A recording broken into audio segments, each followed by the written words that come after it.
નમસ્કાર વિદ્યાર્થી મિત્રો, આજના વિડીયોની અંદર ધોરણ 9 વિષય વિજ્ઞાન પ્રશ્ન બેંક અને તેના સોલ્યુશન વિશે આજના વિડીયોમાં માહિતી મેળવવાના છીએ. મિત્રો, વિડીયોમાં આગળ વધતા પહેલા જો તમે ચેનલમાં નવા હો તો આપણી ચેનલને સબસ્ક્રાઇબ કરીને બે લાઇકન ઉપર ક્લિક કરી દેજો, એટલે જ્યારે ચેનલમાં નવો વિડીયો અપલોડ થાય તેની માહિતી તમને સૌથી પહેલા ને ઝડપથી મળતી રહે.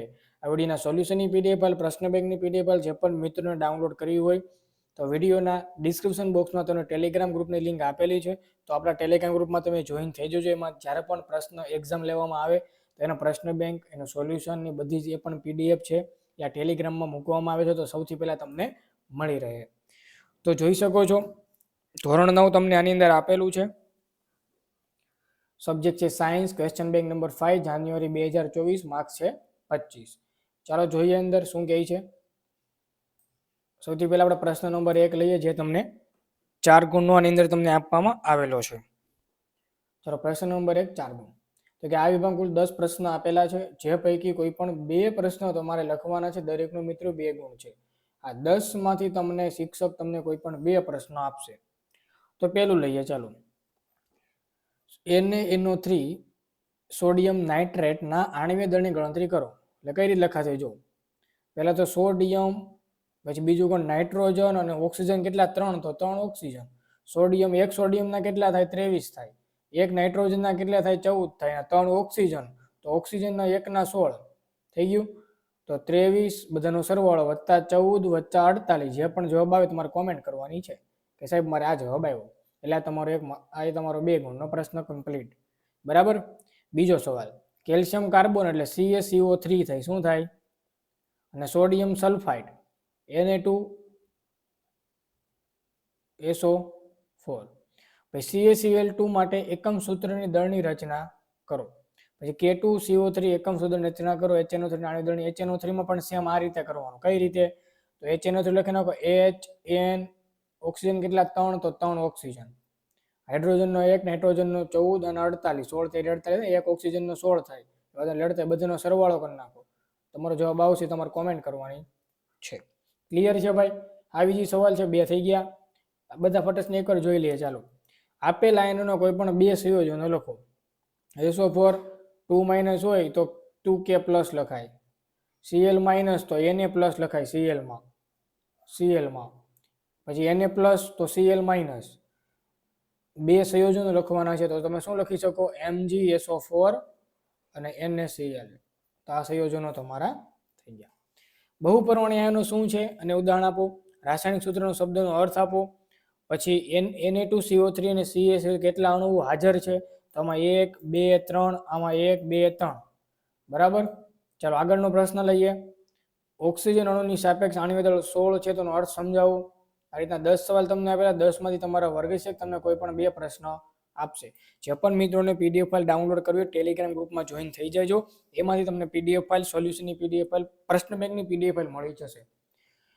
પ્રશ્ન નંબર 2, 6 ગુણનો છે. ચાલો આ વિભાગમાં કુલ 5 પ્રશ્ન આપેલા છે. કોઈ પણ એક પ્રશ્ન લખવાનો, દરેકનો 1 ગુણ છે. ડાલ્ટનના પરમાણ્વીય સિદ્ધાંતની કઈ અભિધારણા દ્રવ્ય સંચયનનું પરિણામ છે? પરિમાણ નામ છે. પછી નિશ્ચિત પ્રમાણના નિયમની સમજૂતી.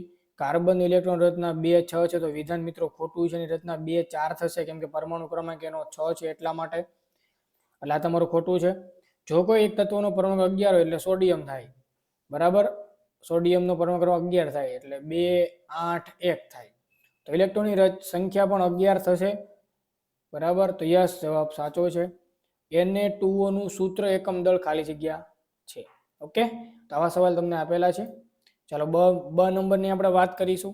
આ વિભાગમાં કુલ 5 પ્રશ્નો આપેલા છે. એમાંથી કોઈ પણ એક લખવાનો, 2 ગુણનો. તો કે બહારના અણુ મોડેલ તારણ લખો. અણુ નરિયાકે કેમ જોવું શક્ય નથી. જે થોમ્સનના પરમાણુ મોડેલની મર્યાદાઓ. પરમાણુનો અર્થ શું થાય? ઉદાહરણ આપો. અને ડાલ્ટનના પરમાણ્વીય સિદ્ધાંત શું ખામીઓ છે? ઓકે. તો આ રીતનો તમારે કોઈ પણ એક પ્રશ્ન જેના 2 ગુણ હતા. પીડીએફ જોતી હોય તો ટેલિગ્રામમાં જોઈન થઈ જજો. ડિસ્ક્રિપ્શન બોક્સમાં તમને લિંક આપેલી છે, તો ટેલિગ્રામમાંથી તમે જોઈન થઈ જજો. ચલો આગળનો પ્રશ્ન આપણે લઈએ. આ વિભાગમાં 5 પ્રશ્ન આપેલા છે. કોઈ પણ એક પ્રશ્ન તમારે લખવાનો છે. 3 ગુણનો પ્રશ્ન છે. તો આ તમારા પ્રશ્ન નંબર 1 અને 2 ની વાત. આગળ લઈએ પ્રશ્ન નંબર 3, જે તમારો 5 ગુણનો આપેલો છે ભાઈ. ચાલો આ વિભાગમાં કુલ 5 પ્રશ્ન આપેલા છે. જે પૈકી કોઈ એક પ્રશ્ન લખવાનો છે તો તમારો દરેકના 2 ગુણ રહેશે. તો એબીસી નો પરમાણુ ક્રમાંક આપી દીધો છે એ, બી અને સી. કેટલો છે? 9, 10 અને 13. તો તેઓ કયા કેટાઇન બનાવશે અને કેવી રીતે? હવે આ જે છે ને એ નિયોનનો છે. Hydrogen, helium, lithium, beryllium, boron, carbon, oxygen, phosphorus, sulphur, બરાબર. અને 13 છે સોડિયમ, પોટેશિયમ, કેલ્શિયમ. કેલ્શિયમ આવશે એનો. એ રીતના તમારે બનાવવાના, બરાબર. પછી O-2 માં ઇલેક્ટ્રોન, પ્રોટોન અને ન્યુટ્રોનની સંખ્યા કેટલી થાય એ તમારે કહેવાનું છે આમાં. ચાલો પછી Mg અને Al ના વિવિધ ભ્રમણ કક્ષા. પછી K2CO3 ના સૂત્ર એકમ દળની ગણતરી કરો. પછી NH4 2 ટાઈમ્સ SO4 માં કયા કયા પરમાણુ છે કેટલા? તો આ રીતનો તમારો પ્રશ્ન બનશે. ચલો પછી છે મિત્રો આ વિભાગમાં 5 પ્રશ્નો આપેલા છે, તેમાંથી કોઈ પણ એક લખવાનો છે. દરેકના 3 ગુણ છે, 3 માર્ક્સનો પ્રશ્ન છે. આ દાખલા ટાઈપના બધા પ્રશ્નો છે. મોલર દળની ગણતરી કરો, બરાબર. મોલ બરાબર શું થાય? વજન વાંગ્યા અણુ ભાર થાય. મોલર દળ કીધું છે. પછી પ્રક્રિયામાં 5.3 ગ્રામ સોડિયમ કાર્બોનેટ, બરાબર. આવા દાખલા તમને આપેલા, પ્રક્રિયા તમને આપી દીધી છે. આવા બધા પ્રશ્નો તમને આપેલા છે. બધાની ગણતરી વિડીયોમાં પોસિબલ નથી, તો ટેલિગ્રામમાં તમે જોઈન થઈ જજો, બરાબર. એમાંથી PDF ફાઇલ તમે ડાઉનલોડ કરી શકશો. ચલો આગળનો પ્રશ્ન શું આપ્યો છે? પ્રશ્ન નંબર 4 છે મિત્રો, એ પણ તમારો 5 ગુણનો આપેલો છે.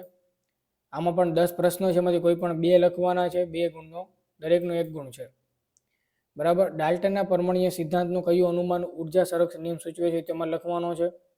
તત્વના પરમાણુમાં રહેલા પરમાણુઓની સંખ્યાને શું કહેવાય એ તમારે લખવાનું છે. MCQ ટાઈપના પ્રશ્ન છે, બરાબર. આ ખાલી જગ્યા તમારે છે. પછી નીચેના વિધાનો ખરા ખોટા છે. પછી નીચે આપેલા છે 1 માર્ક્સના પ્રશ્નો. છેલ્લે પ્રશ્ન નંબર 5 5 ગુણનો આપેલો છે. તો આપેલ ચિહ્ન પરથી વસ્તુનું નામ તમારે ઓળખવાનું છે. ચલો આ રીતના બધા સવાલ તમે જોઈ શકો છો, બરાબર. અને સંપૂર્ણ PDF ફાઇલ ટેલિગ્રામમાંથી મળશે. તો અવશ્ય ટેલિગ્રામ ગ્રુપમાં જોઈન થઈ જજો. ડિસ્ક્રિપ્શન બોક્સમાં તમને લિંક આપેલી છે. એમાં તમને અવનવા જે પણ પ્રશ્ન બેંક લેવાય, એક્ઝામ લેવાના બધા PDF તમને ત્યાંથી મળી જશે. મિત્રો આ તો ધોરણ 9ના વિદ્યાર્થીઓનું વિજ્ઞાન એકમ કસોટી પ્રશ્ન બેંક વિશે વાત. વિડીયો ગમે તો લાઈક કરજો, શેર કરજો, ચેનલને સબસ્ક્રાઇબ કરજો. મળીશું નવા વિડીયોમાં. ત્યાં સુધી બધાને good bye, good luck, thank you.